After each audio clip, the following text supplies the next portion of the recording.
We have gone through millions of years of evolution, during which different body parts of animals have been developed or vanished. Humans were not using the tail, they don't have it now, while our ancestors pretty much relied on their tails to climb tall trees. Every little part of the body has a million years of history, and among them, our eyes have certainly a prime position. It is one of the 5 sensory organs, and it helps us visualize the world around us.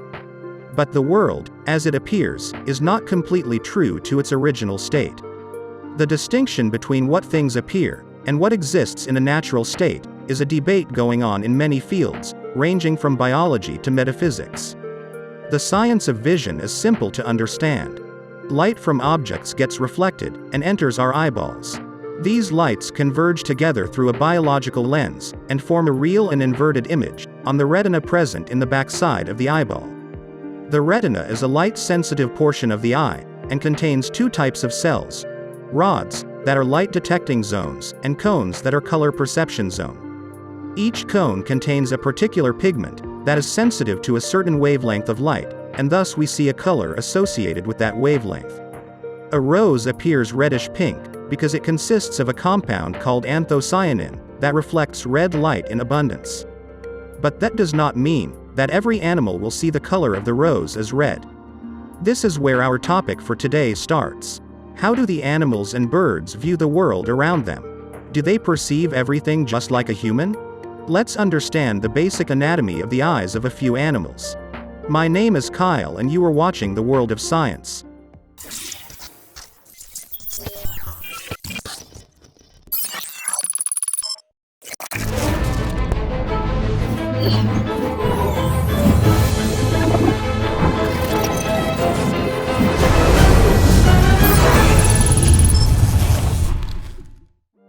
Dogs. Let's start with the favorites. We have 3 types of color-detecting cells in the retina, namely red, blue, and green, denoted as R, B, G, but dogs have only 2.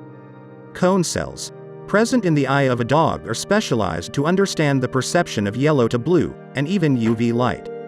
But due to fewer cone cells than humans, they cannot differentiate between many colors. Rod cells are light-detecting cells.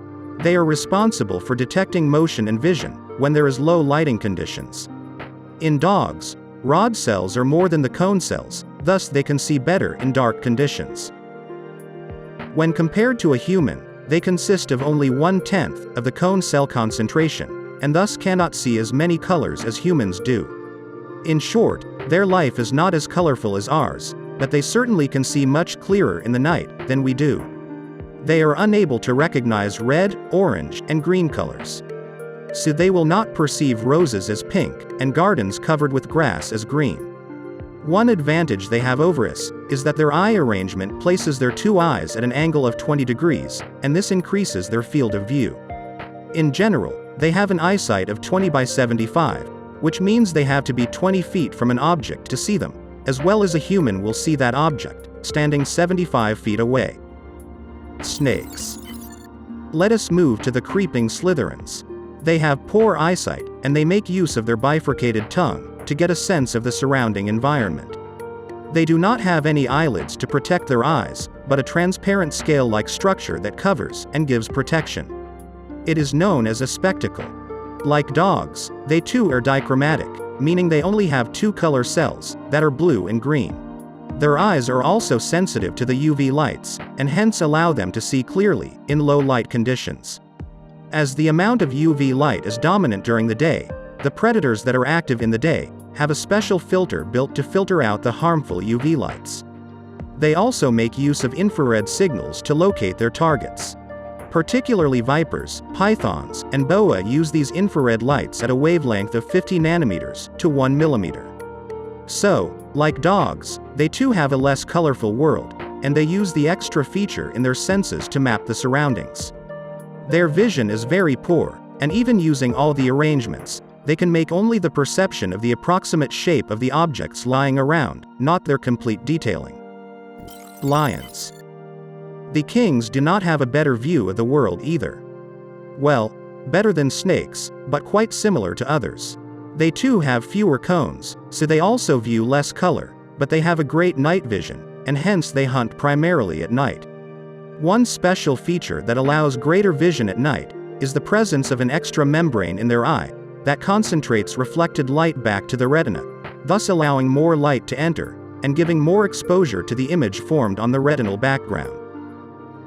Also, their pupils can enlarge to a much larger extent than other animals, allowing enough light to enter and produce a clear image.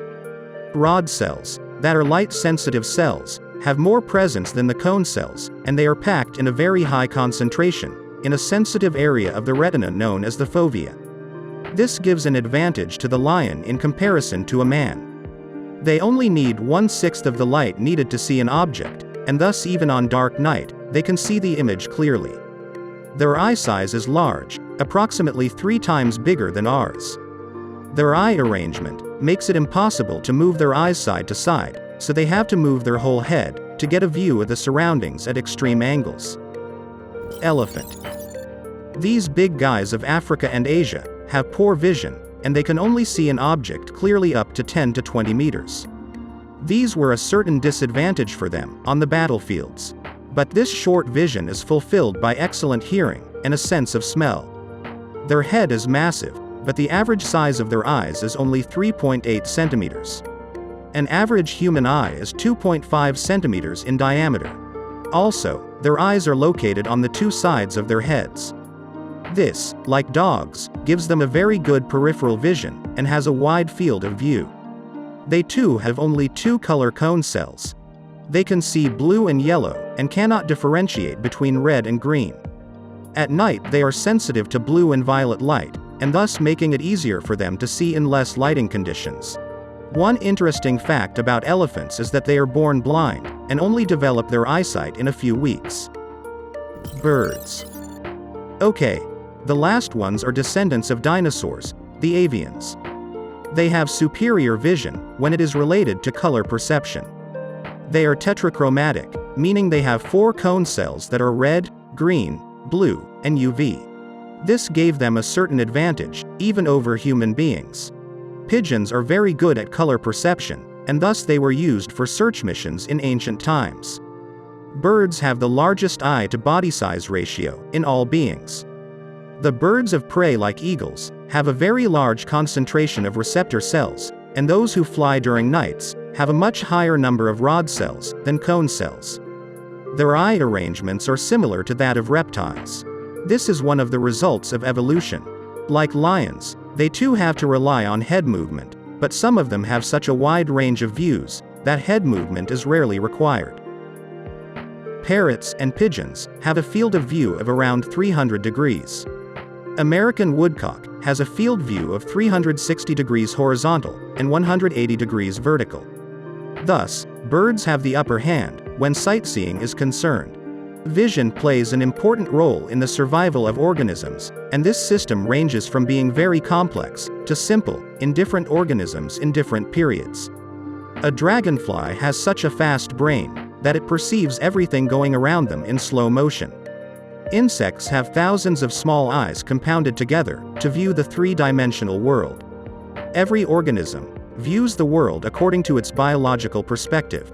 Every organism creates its own perception of the world. What are your thoughts about the different vision types in animals? Let us know in the comments. If you found this video interesting, please leave a thumbs up and share it with your friends. Do follow us on Instagram for daily quality content that'll make you fall in love with science. Comment down the topics that you want us to cover in our next videos. Do check out other videos on our channel. Make sure you subscribe to the World of Science. Until next time, stay scientific.